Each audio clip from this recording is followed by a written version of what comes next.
할렐루야, 할렐루야. 명절 잘 보내셨죠?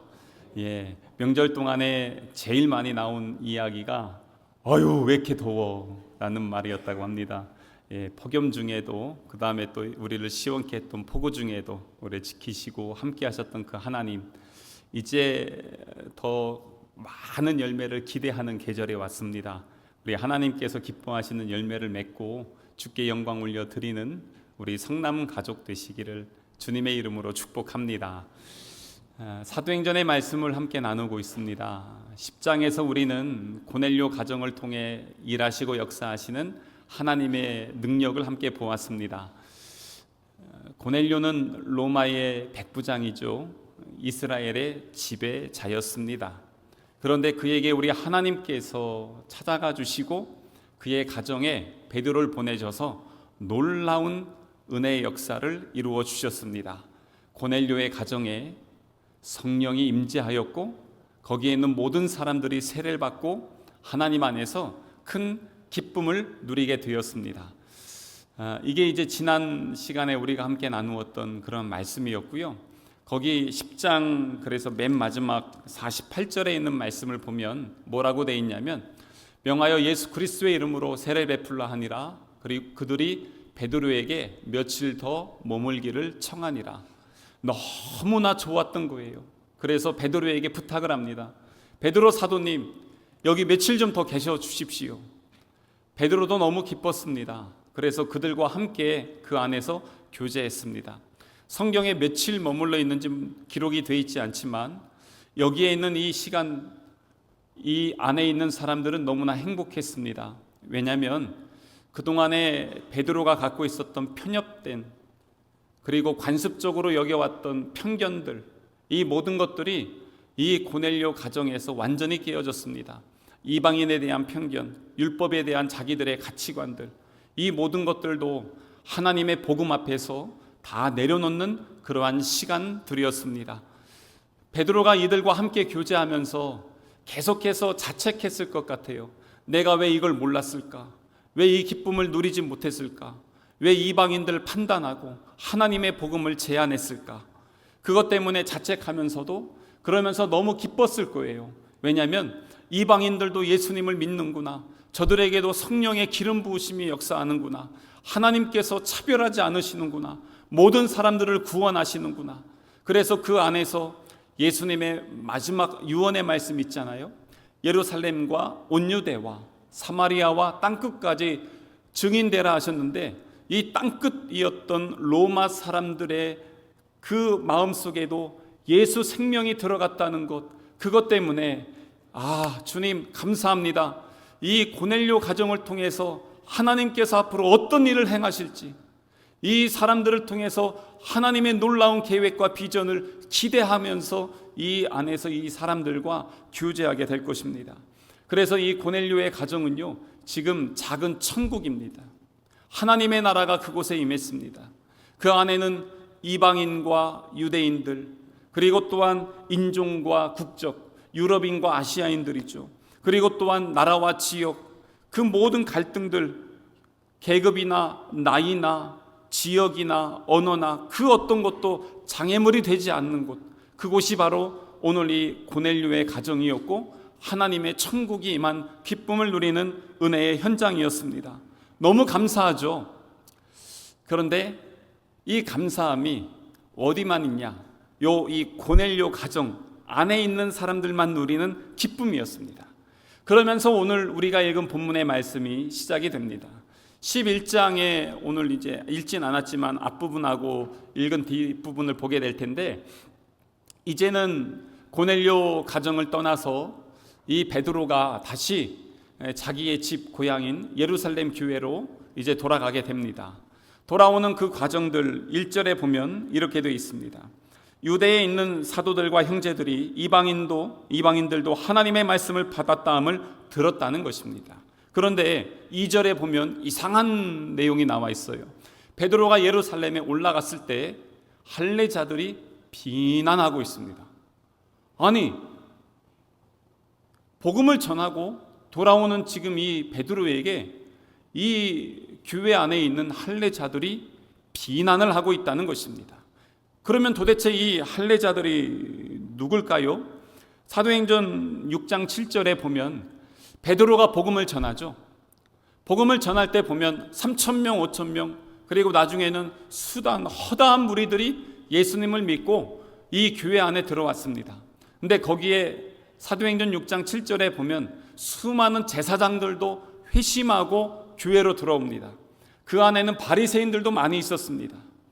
이 사람들 있죠. 제사장들, 바리새인들, 이 사람들을 교회 내에서도 뭐라고 하냐면 할례파들이라고 했습니다. 뭐냐면 예수님을 믿었지만 율법은 지켜야 된다. 지금까지 그들이 율법을 지키며 살아왔던 관습, 이것만은 포기할 수 없었던 사람들.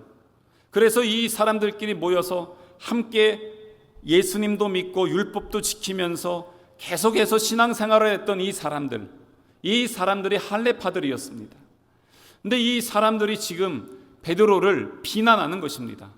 근데 참 안타까운 건 베드로의 설교를 듣고 회심했던 이 사람들이 지금 베드로를 비난하고 있는 것입니다. 오늘 여기에서 이 비난한다라는 의미가 뭐냐면 여러 가지 의미가 있지만 분리시킨다라는 의미가 있습니다. 원어 의미에 그렇습니다. 분리한다는 게 뭐냐면 베드로에게 너는 이제 우리 교회 사람도 아니야. 우리 교인도 아니야. 나가. 이 정도입니다. 분리시킨다는 겁니다. 왜냐하면 지금 그 이유가 있는데 그게 3절입니다. 3절에 보면 이르되 내가 무할례자의 집에 들어가 함께 먹었다. 그러니까 1절을 보면 복음을 전했어요. 복음 전한 것 갖고 뭐라고 하는 게 아니에요. 복음 때문에 지금 베드로를 비난하는 게 아닙니다. 전에도 빌립비 사마리아 지역에 갔을 때 복음을 전했어요. 거기에 있는 사람들이 예수 믿고 구원받고 놀라운 역사가 일어났을 때 예루살렘 교회가 베드로와 요한을 파송했어요. 그리고 거기에 가서 함께 예배하고 세례도 줬어요. 복음 전한 것 갖고 뭐라고 하는 게 아니에요. 지금 뭘 가지고 비난하냐면 3절에 있는 것처럼 이방인들과 함께 밥 먹었다는 거예요. 그것 때문에 지금 비난하는 겁니다. 근데 10장의 내용도 지금 함께 밥 먹었고 오늘도 여기 있는데 왜 이게 이렇게 문제가 되냐라는 것입니다. 이게 왜 문제가 되냐면 유대인들은요, 그들의 마음 생각에 밥 먹는 거는 참 중요한 것이었습니다. 왜냐하면 이 기본적으로 우리나라 사람들도 그렇지만 유대인들이 주식이 빵이거든요. 이스라엘 사람들이요. 근데 가운데 소스 하나를 두고 빵을 놓고 빵을 서로 돌려가면서 찢어 먹습니다. 내가 먹을 만큼 찢어요. 그리고 나서 앞에 소스 있잖아요. 여기에 찍어요. 그리고 나서 그걸 같이 먹습니다.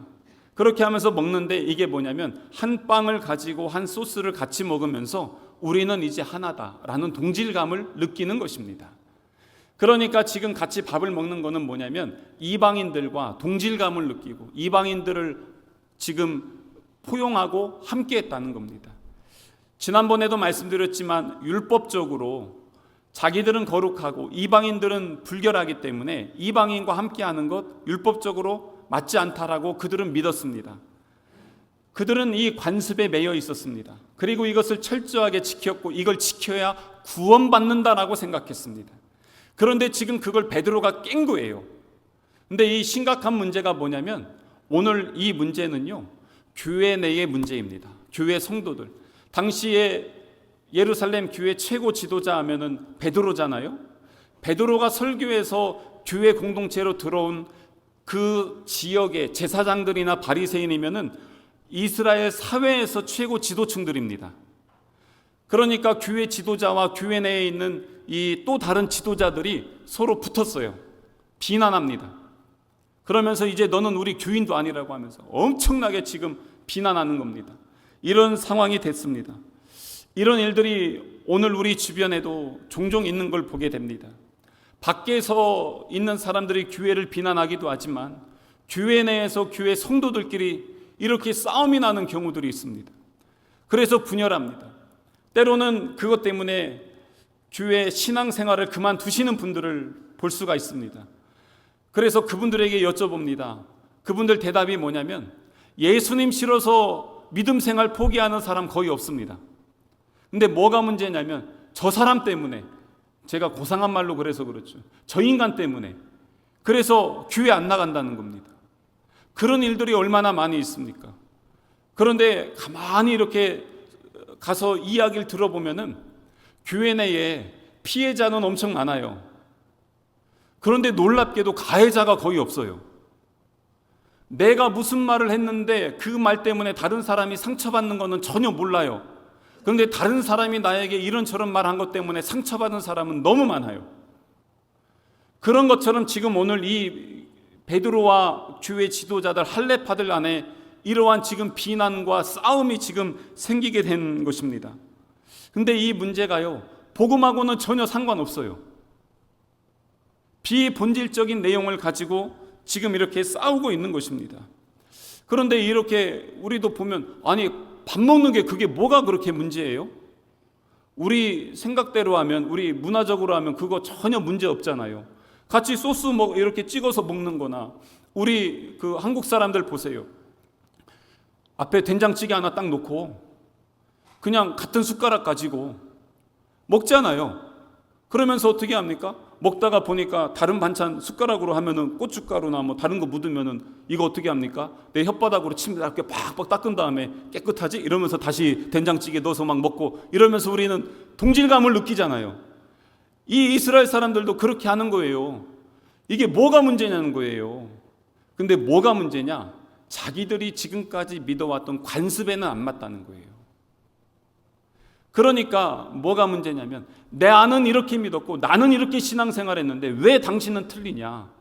지금 이것 때문에 이 교회 안에 문제가 되기 시작했던 것입니다.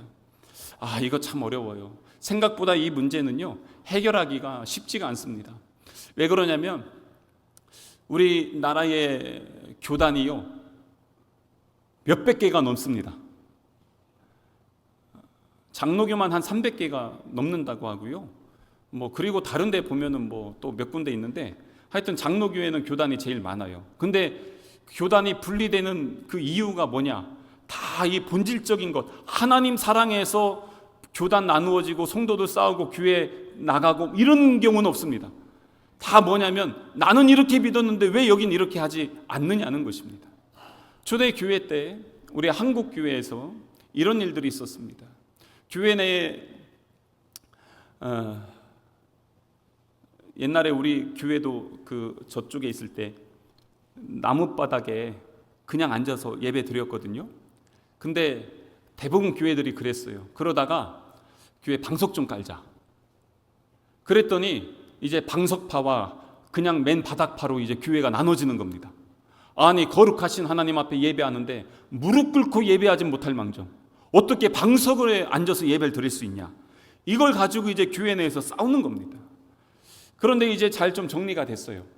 근데 나중에 또 문제가 됐어요. 뭐냐면, 방석에 앉아서 예배를 하는데 허리가 아픈 거예요. 몇 시간씩 앉아 있으니까 힘들어요. 그러니까 이제 또 어떻게 하냐면, 의자를 놓고 예배를 드리자. 그랬더니 이제 의자를 놓고 예배하냐? 아니, 어떻게 거룩하신 하나님 앞에 이렇게 앉아서 예배하냐? 무릎 꿇고 예배하지 못한 것도 죄송한데, 그러면서 또 이제 이 의자파와 방석파로 교회가 나눠지는 겁니다. 여러분, 이게 복음이에요? 진리예요? 아무것도 아니에요. 그런데 이런 것 가지고 서로 비난하고 싸우는 거예요. 아니, 뭐가 중요합니까? 제가 1999년도에 신학교 들어가면서 이제 신학생이니까 학교나 교회들 수련회나 이런 거 저런 거 인도하러 다녔어요. 다니는데 그때마다 제 마음을 아프게 했던 많은 사건들이 있었습니다. 그 중에 하나가 뭐냐면, 저희가 악기를 들고 다니잖아요. 악기를 들고 다니면 어떤 분들이 저희들에게 오셔서 그럽니다. 너희들이 지금 하는 거는 하나님 찬양하는 게 아니라 지금 사탄 숭배하는 거야. 이러면서 저희들에게 얘기합니다. 보통 그 정도 얘기하시는 분들은 누구냐면 다 장로님들입니다. 그리고 음악을 좀 이렇게 깊이 안다고 하시는 분들은 저희들에게 와서, 심지어는 유인물 쪽지 다 갖고 와서 너희들이 하는 게 왜 사탄의 음악인지 하면서 그걸 저희들에게 합니다. 근거가 뭐냐면 전기를 꽂았다는 거예요. 전기와 연결되면 사탄이 들어간다는 거예요. 그리고 드럼을 치면은 그게 쿵쿵쿵쿵 하는 소리가 사람의 심장을 울리기 때문에 그거는 하나님을 찬양하는 게 아니다. 이런 식으로 얘기를 하는 겁니다. 그렇게 하면서 악기를 드리면 안 된다는 거예요. 악기로 찬양하면 안 된다는 겁니다. 지금도 우리나라에 지금 이 시대에도 악기를 가지고 찬양하면 안 된다라고 하는 교단이 있습니다. 그 교단은 어떻게 하냐면 오르간만이 진짜 악기다. 오르간만으로 해야 된다. 아니, 초대교회 때 오르간 있었습니까? 다락방에서 예배했지. 그때 뭐 그런 게 있었어요? 전통이에요. 그런데 이제 그렇게 됩니다. 나중에는 피아노가 들어왔습니다. 그랬더니 이제 피아노만 진짜 악기고 나머지는 아니라는 겁니다. 그래서 80년대 교회에 기타가 들어오기 시작했거든요. 기타 들어올 때요, 이것 때문에 엄청 시끄러웠습니다, 교회가.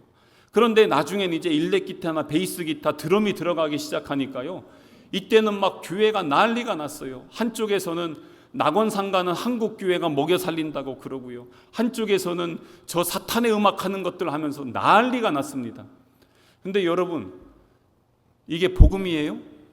본질이에요? 아니에요. 요즘 들어서 우리 교회에서 베이스 기타 친다고 사탄 악기라고 하시는 분 있어요? 없어요. 시대가 지나면 복음을 담는 그릇은 다 바뀌어요. 2000년 원래 교회 신앙대로 한다면 우리가 이렇게 예배해야 됩니까? 삥 둘러 앉아가지고 그냥 성만찬하고 예수님 말씀하고 그냥 그러고 헤어지면 돼요. 뭐 별거 있습니까? 근데 이렇게 하다 보니까 찬양도 하고 기도도 하고 형식을 넣어서 하게 된 거죠. 이거 별거 아닙니다. 복음을 담는 그릇인데 그것이 복음인 양 착각하면서 비본질적인 걸 가지고 싸우고 있는 것이에요. 이것 때문에 많은 사람들을 정죄합니다. 죄송한 얘기지만 정죄하는 사람들은요, 다 보면 신앙생활 오래 하신 분들입니다. 이제는 다 묵은 닭이 돼가지고 나는 이렇게 믿었어, 나는 이렇게 했어, 그래서 너도 그렇게 해야 돼 라고 하면서 그렇게 다른 사람들에게 이야기를 합니다. 우리 교회 떠난 사람들 얘기를 들어봅니다. 그래서 떠납니다.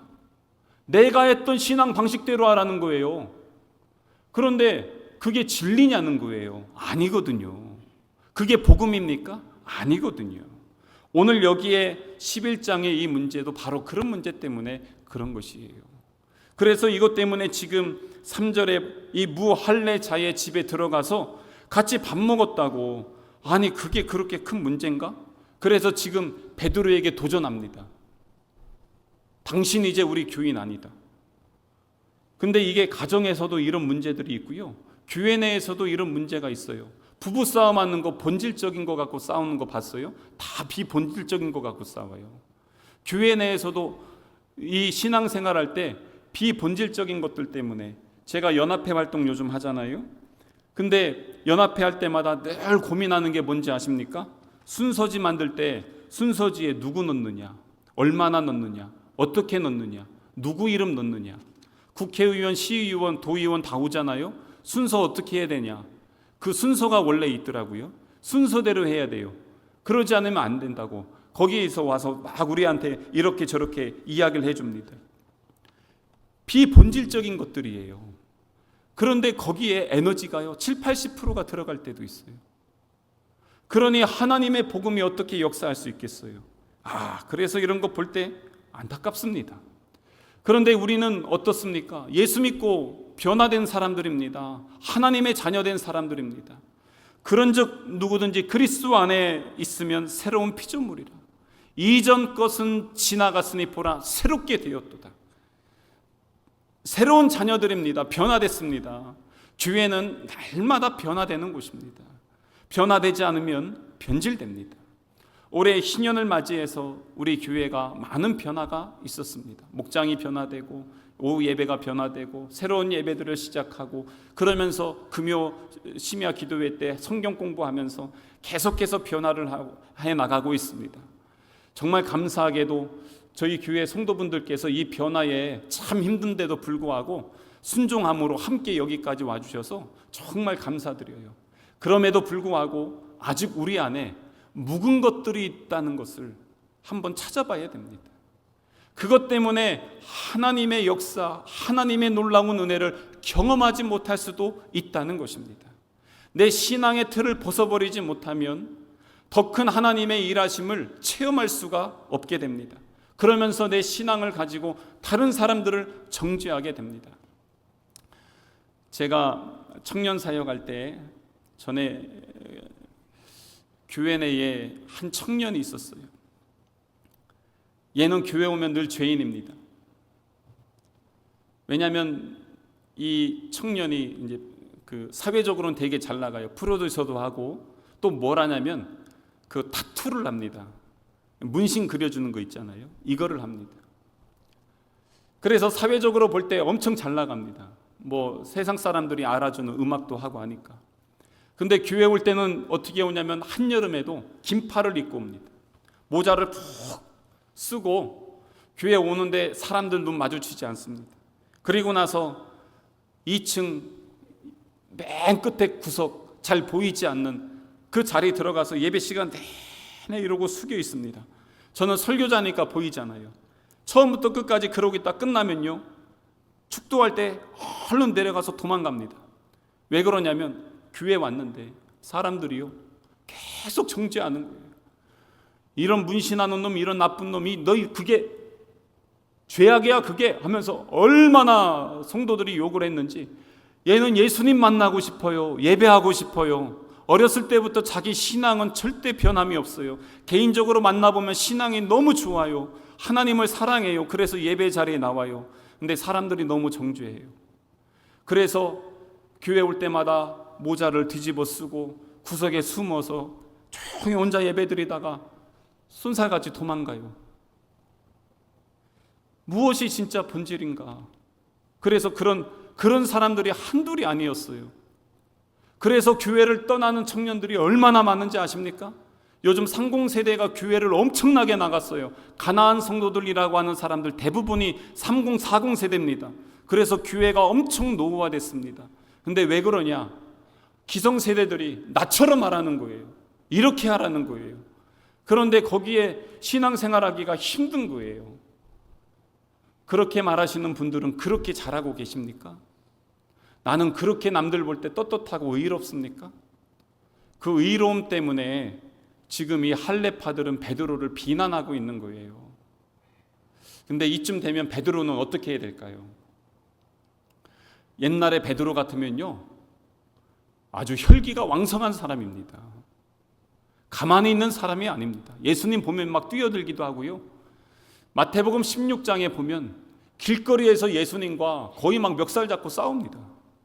게다가 예수님 십자가에 달려 돌아가시는 그 잡히는 상황이 됐을 때 품에 있는 칼을 꺼내들어서 막 휘둘러 앞뒤 재지 않고 그런 사람입니다. 만약에 그때처럼 베드로가 오늘 똑같이 반응했다고 한번 해보세요. 지금 니들이 나한테 지금 그게 할 소리야? 뭐라고? 이러면서 그때부터 서로 비난하고 정죄하기 시작해봐요. 예루살렘 교회 어떻게 될까요? 분열됩니다. 깨집니다. 무너집니다. 근데 오늘 읽진 않았지만 4절 말씀 볼게요. 베드로가 그들에게 이 일을 차례로 설명을 합니다. 그러면서 5절부터 우리가 읽었던 앞에 16절까지 이게 다 뭐냐면 앞에 있는 10장의 내용을 요약을 해놨습니다. 근데 굳이 지면을 이렇게 들여서 두 번이나 똑같이 기록할 이유가 있을까?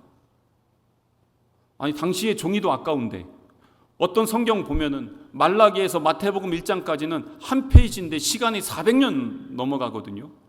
그런데 여기는 며칠 전에 있었던 사건을 다시 똑같이 다 기록하고 있어요. 굳이 왜? 이렇게 그 이유가 뭘까요? 그만큼 중요하기 때문이에요.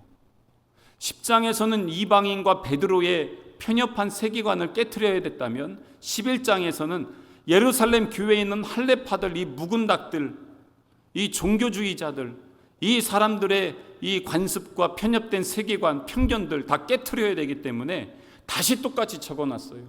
그만큼 중요하다는 얘기예요. 그래서 이렇게 이야기를 합니다. 근데 제가 4절 보면서 너무 감사했어요.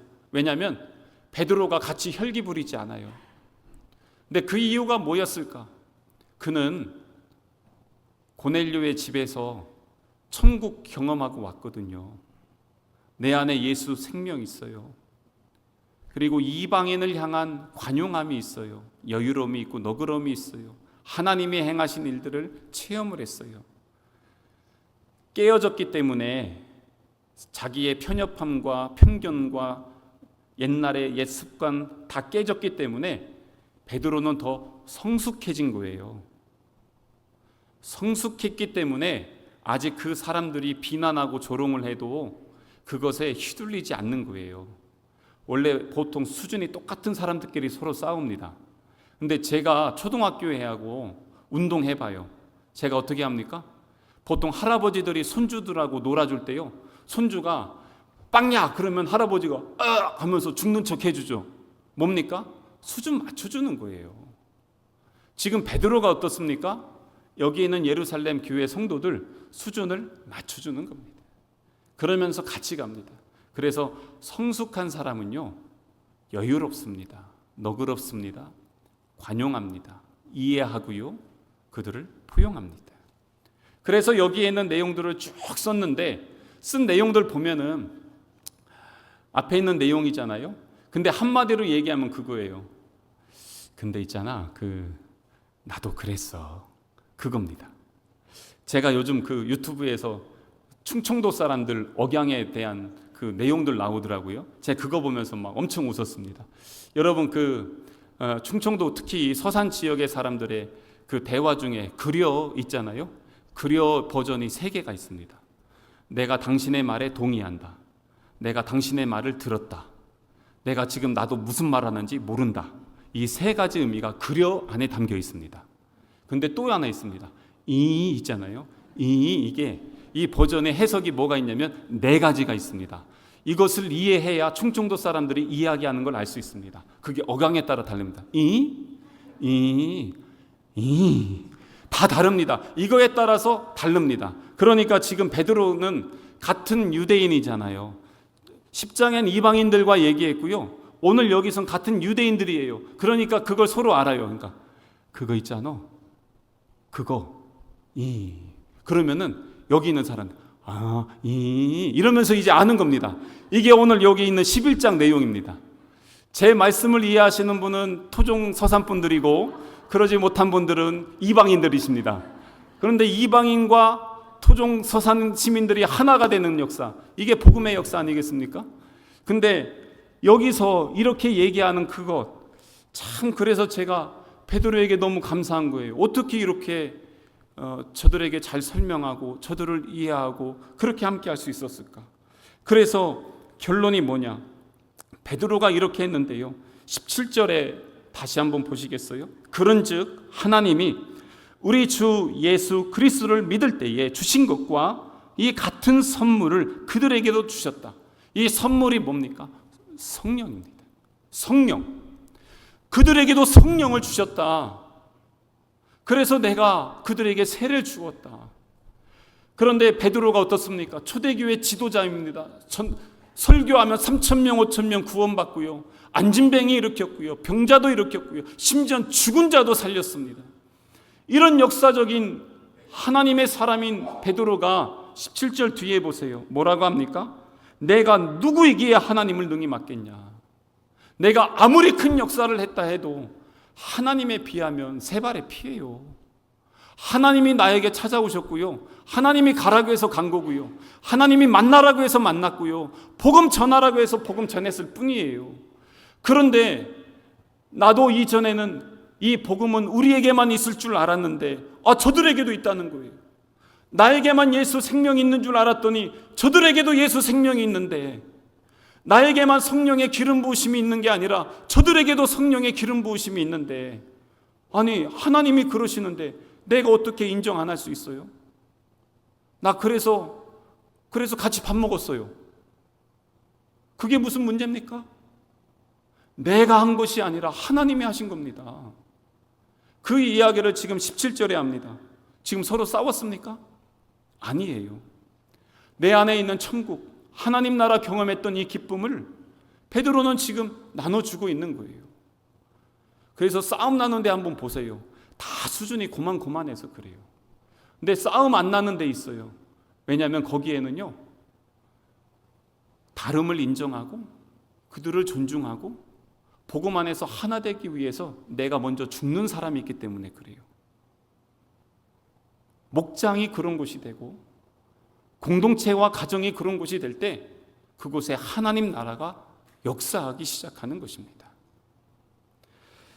우리는 토기장이 되신 하나님 앞에서 진흙에 불과해요. 진흙인 우리가 하나님 앞에 나 이렇게 좀 만들어주세요. 근데 하나님께서 내가 원하는 대로 않고 하나님 멋대로 막 만든다고. 아니 왜 이렇게 만들어주십니까? 나의 인생은 이렇게 해야 되고 내 계획은 이렇고 나는 이렇게 살고 싶은데 왜 이렇게 빚어가십니까? 라고 진흙이 얘기할 수 있어요? 그런데도 우리는요 계속 어떻게든 내가 빚어보려고 막 노력하는 거예요.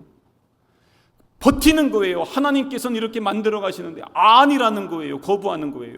10장에 있는 베드로처럼, 오늘 여기 비난하는 할례파들처럼 그렇게 하면 안 된다고 계속 그러는 거예요.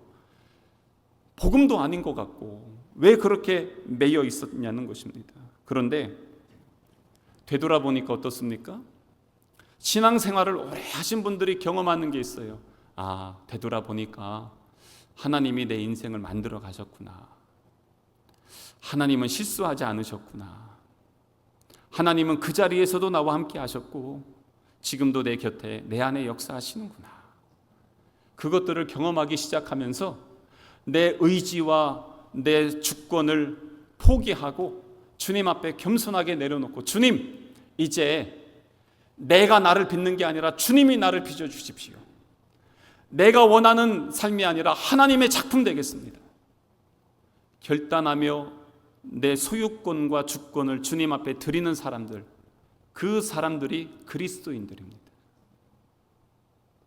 근데 우리는 그 과정 중에 있어요. 그러다 보니까 아직도 이 안에는요 버티는 사람도 있고 그것 때문에 작품이 제대로 안 나와서 어그러져 있는 사람도 있고 그것 때문에 방황하는 사람들도 있을 수 있습니다. 그런데 큰 그림에서 보면 지금이 하나님이 만들어 가시는 과정이라는 것을 우리가 인정할 때 저 사람도 이 사람도 주 안에서 포용해서 함께 갈 수 있게 되는 것입니다. 하나님은 그렇게 우리 안에 역사하십니다. 그래서 교회는요 거룩한 의인들이 모인 공동체가 아니라 죄인임에도 불구하고 은혜로 삶을 고백하며 하나님이 오늘도 우리와 함께 하심을 인정하며 사는 사람들의 공동체가 교회인 것입니다. 18절에 보면은 그렇게 됐을 때 사람들의 반응이 있어요. 베드로가 이렇게 하면서 하나님이 이렇게 하셨는데 했을 때 18절 보세요. 그들이 이 말을 들었어요. 그리고 첫 번째 반응이 무엇입니까? 잠잠해지더라는 것입니다. 왜 잠잠했습니까? 이거는 하나님이 행하셨다는 것을 인정했다는 것이에요. 인정하지 않는 사람들이 원래 목소리 높아요.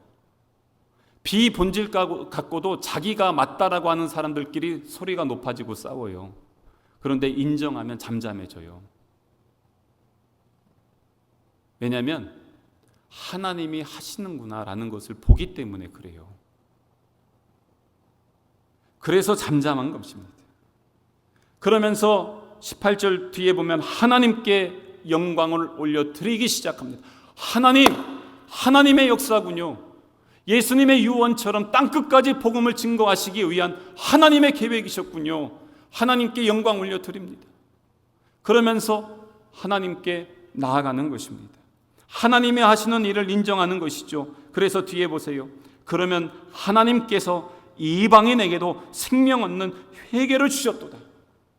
무엇입니까? 이방인에게 생명 얻는 회개를 주셨다는 것은 하나님이 하신 일에 이제 우리도 인정하고 순종하겠습니다. 저들을 이해하겠습니다. 이방인을 품겠습니다. 관용하겠습니다. 라는 이야기입니다.